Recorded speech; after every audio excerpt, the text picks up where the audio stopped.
How's it going, folks? My name is Vinty Firth and I help men live life on purpose with a purpose. In today's video, I want to talk about getting stuck in a rut. What happens when you get stuck in a rut, and how do you actually get out of being stuck in a rut? So how do you know you're stuck in a rut in the first place?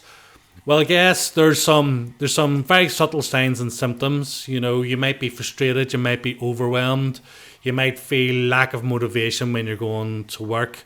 You might be thinking, is this all that there is to life? You might be thinking, same shit, different day.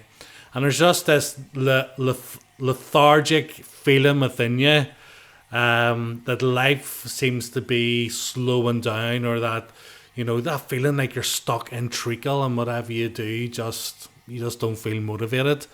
Life is a little bit bland. And when you're stuck in this place, this can feel like a really difficult place, because how do you know how to get out of that?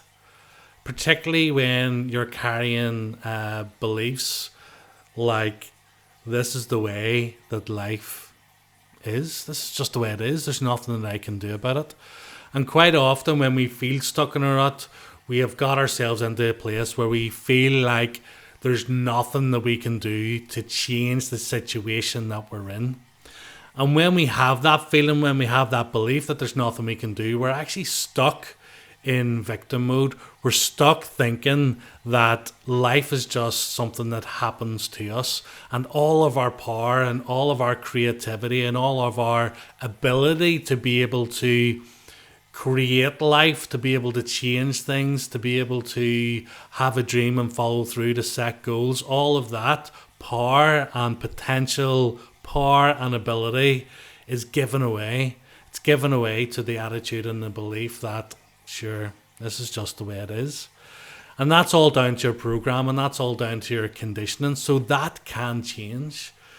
But when we're stuck in that place of that's just the way life is, what we're actually doing is we can fall into the trap of blaming other people, of complaining all the time, of rationalizing, making up stories and reasons why things are the way they are. Making up reasons why we don't enjoy our job, and blaming the manager, why you're stuck in the same role, in the same position. Blaming your wife why your life is so terrible. Blaming the kids why you're frustrated all the time. Making up rationalizations and stories of why you're in the place that you're in. It's not my fault, it's because of this. It's not my fault, it's because of that. And they're called the three weeds of life. They're complaining, they're blaming, and it's rationalization. And when we have these weeds growing in our mind, we are giving away our power. And what we must realize is that life is a reflection of our choices. Life is a reflection of our behaviors. Life is a reflection of what we decide to do. Now, in saying that, you could then say, right, well, I'll just go and I'll change my behaviors, I'll change my choices. And if you did that, you would see some sort of change for a little while.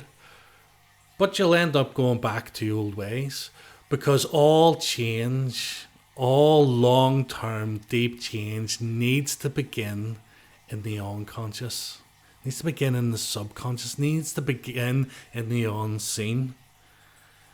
And that's what we don't realize when we want to create change. We don't realize that we need to go beyond our behaviors, and we need to get into our beliefs and our values. What we really need to get down to is the level of identity.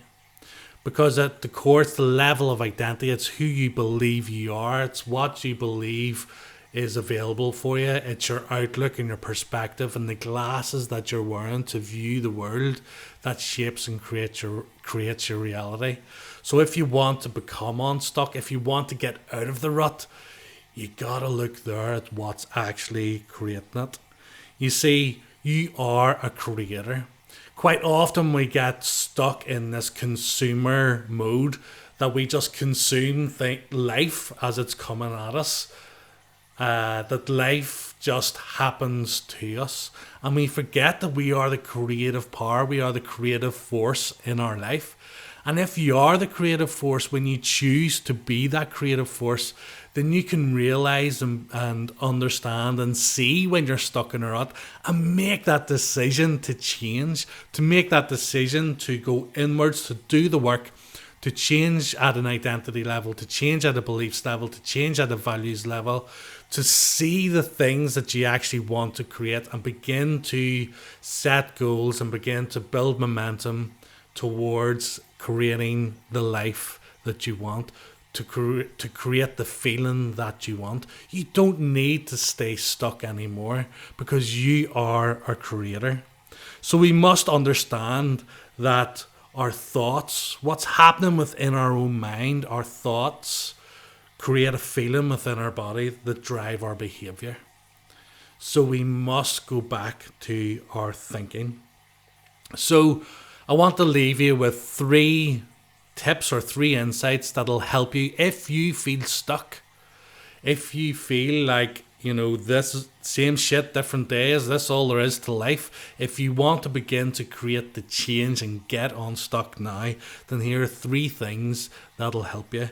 The first thing is to simply acknowledge, to become aware, not to blame yourself for how you're feeling, not to berate yourself that, life should be different, but simply just acknowledge that you're unhappy.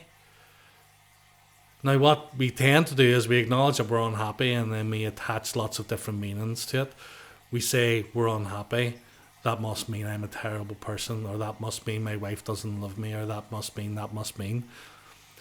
That's not what I'm asking you to do. Just simply acknowledge that you have a feeling of unhappiness, that there's a feeling of unhappiness within your awareness. The second thing then is to take responsibility, and that's a decision. That's a decision to shift from being a victim to being a creator, from being a consumer to being a creator. It's to say, I take full responsibility for what's happening in my life right now, and for creating something new and creating something different. And the other part in the acknowledge section is actually to take stock. What is your current reality like? What's going on? What are all the things that are happening that make you feel that you are stuck? Make a big list of those, write them down, because what we end up doing a lot of the time is, when we are stuck, we're caught up in our own minds, and we're stuck in our own heads, we're stuck in our own thinking. So as much as possible, if we can take our own thinking out, lay it down on the table, get it down into words, write down, what is your current reality like? How do you know that you're stuck in a rut? What are all the things that are happening? What are all the signs that are showing you that you're stuck in a rut? What are all the things that you're thinking? Get it all down on a piece of paper, from your head onto a piece of paper. The second bit here is then to shift into creation mode. So if this is what your current reality is like over here, what's your desired reality? What's the end result? How would you love your life to look? How would you love your relationships to look? How would you love your family to look? How would you love your free time to look? What would a typical day in your life look like if there were no, limitations? Begin to dream, begin to think and dream a little about what a desired reality might look like for you, and write it down. And it's called casting a vision. Casting a vision of what you would like. There's a verse in the Bible that talks about, without vision people perish.